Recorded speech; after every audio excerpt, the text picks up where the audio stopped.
Lemos, eu já comentei artigos dele aqui várias vezes.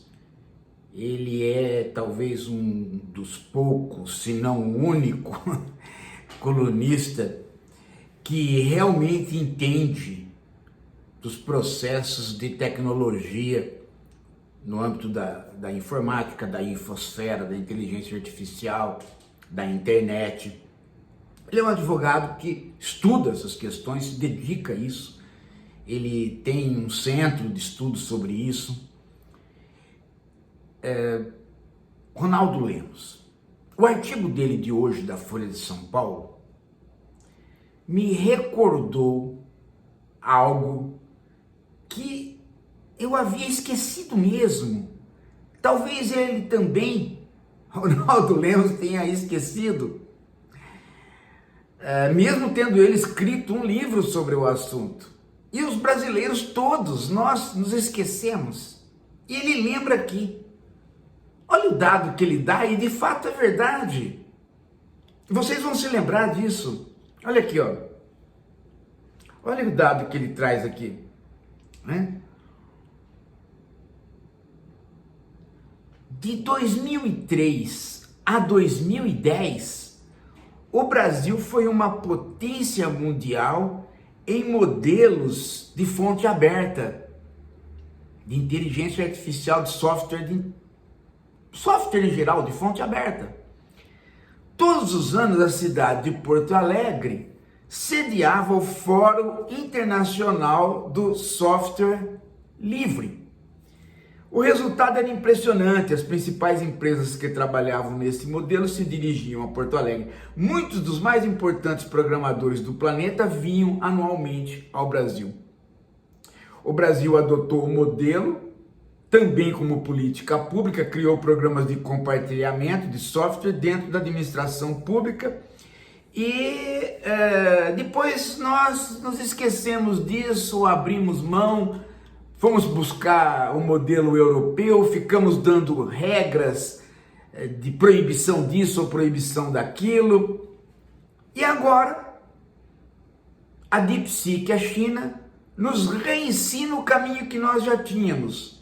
Qual? Trabalhar com fonte aberta e depender da criatividade e não do caminho do monopólio. O caminho das Big Techs era o caminho de buscar supercomputador, bases de dados monstruosas e, com isso, busca de energia, infraestrutura. Então você tem que ter dinheiro. Esse era o caminho seguido. O caminho da China é o caminho do pequeno investimento neste setor.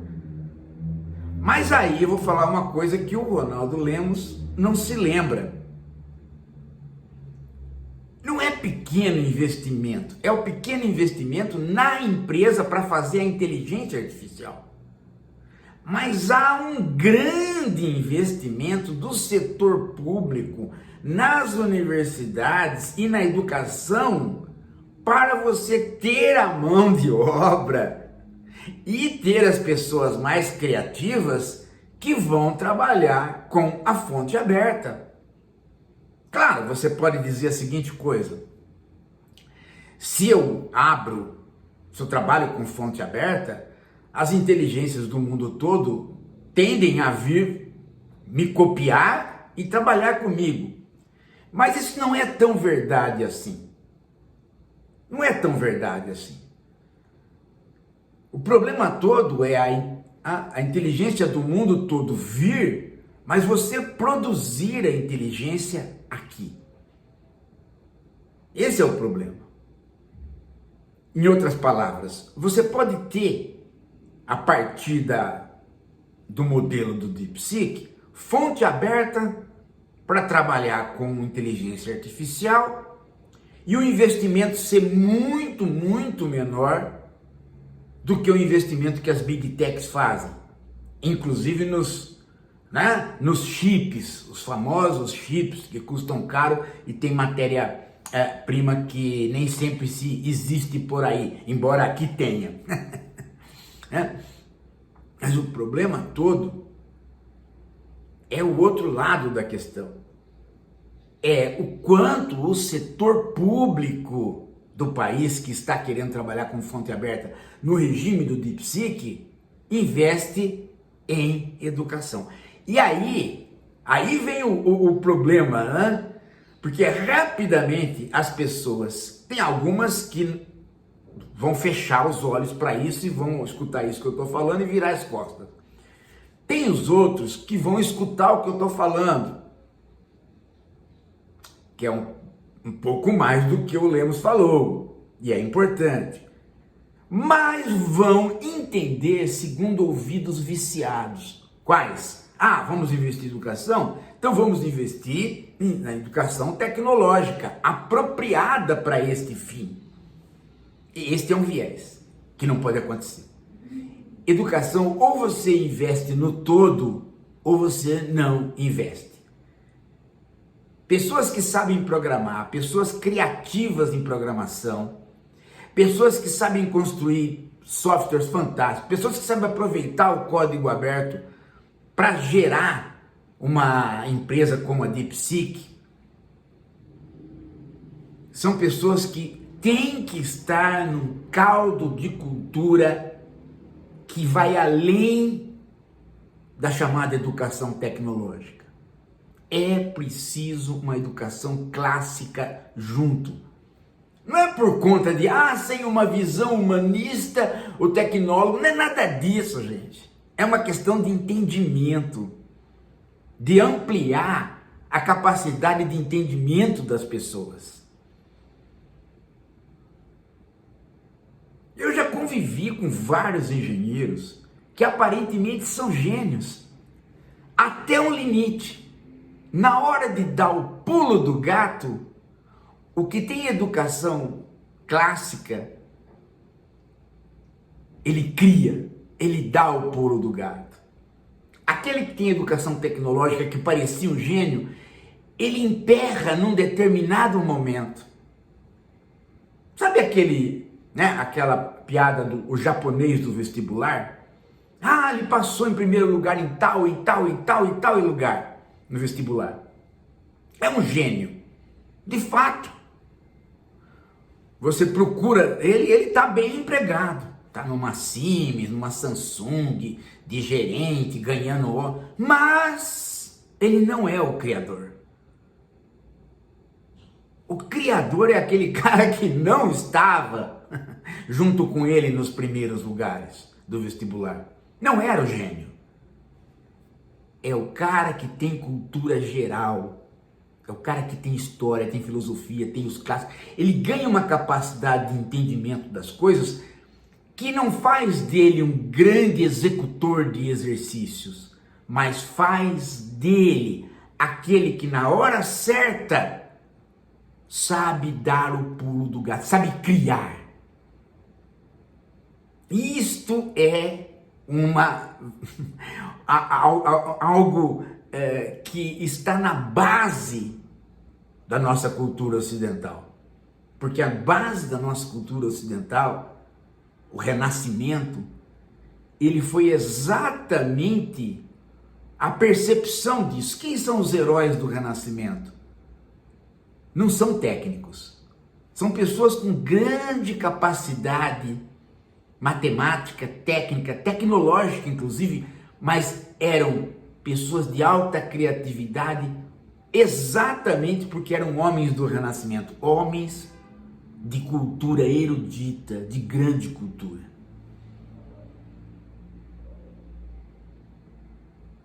É aí que mora a questão. É em que medida que as universidades vão saber investir em currículos casados, parar com esta besteira que existe aqui no Brasil. Curso de engenharia. O engenheiro precisa ter uma formação humanística, né? Um pouco de ética. Então põe uma disciplina de ética na engenharia. Isso é uma bobagem, gente. Uma bobagem.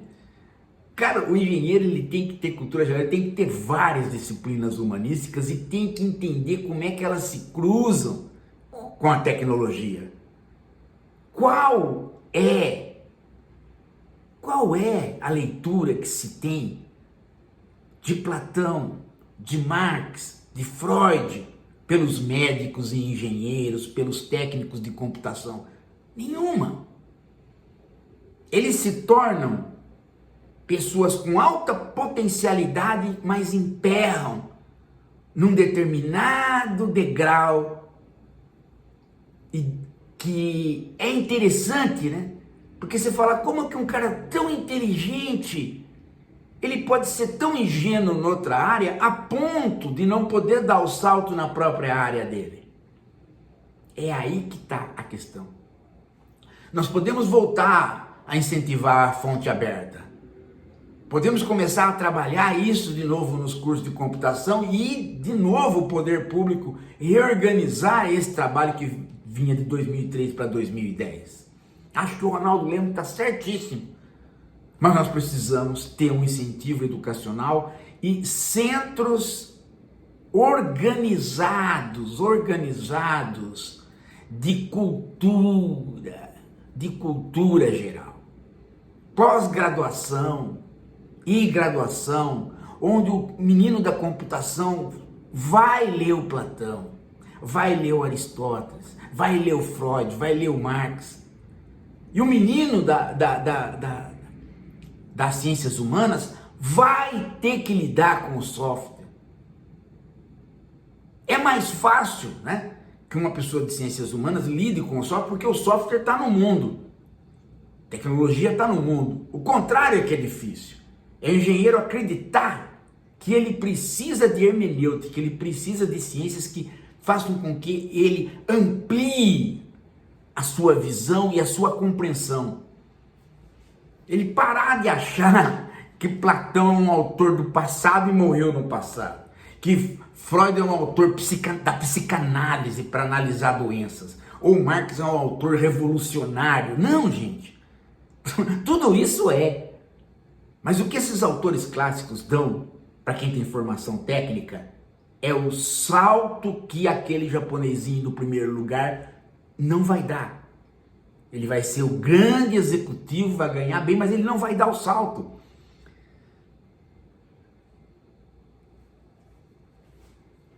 A China tem uma tradição, mesmo sob ditadura, de um bom ensino básico, com leituras amplas da literatura, da filosofia. Ela especializa muito pouco na base. E é este o segredo, especializar pouco na base.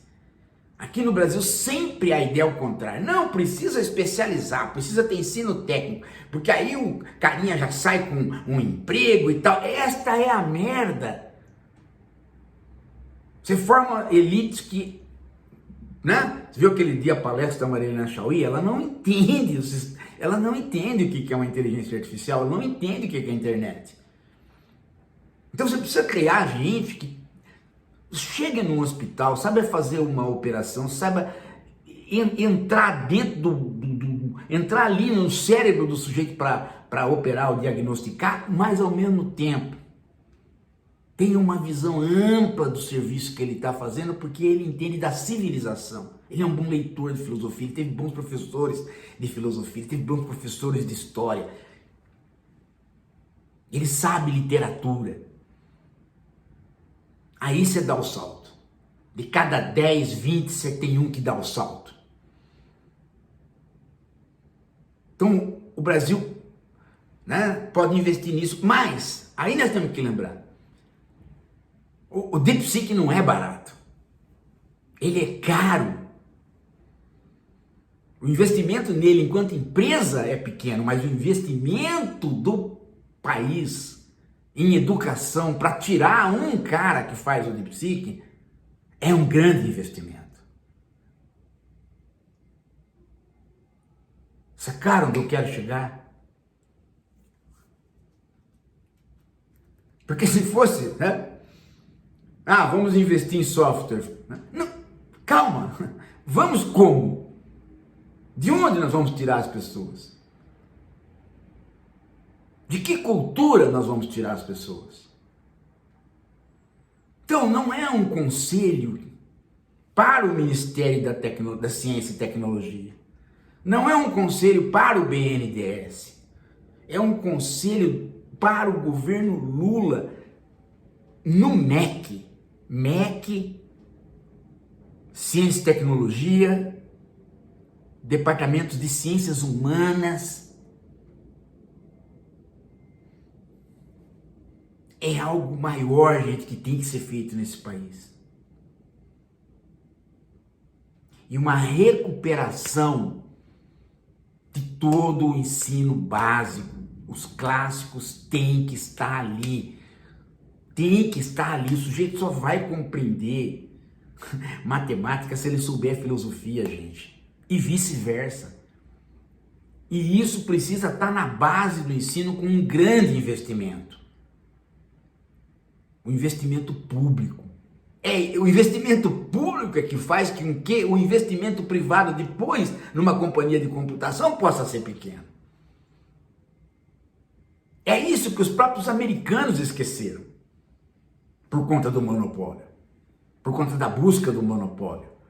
Por conta do código fechado e de querer fazer as coisas única e exclusivamente com o dinheiro aplicado ali, naquele ponto. Não é isso.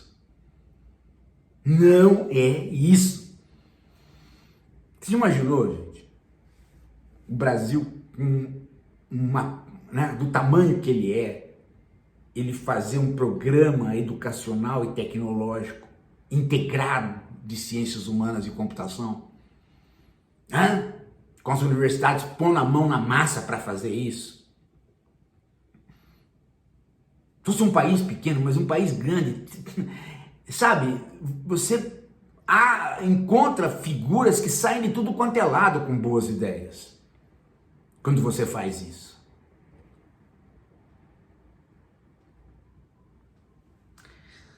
Leiam o artigo do Lemos e retomem esta minha ideia. Levem para os partidos, levem para as pessoas. Eu sei o que eu estou falando, gente. A China não é um país que investe, que tem uma indústria que surgiu um gênio do nada. Não é isso. Daqui a pouco a gente volta.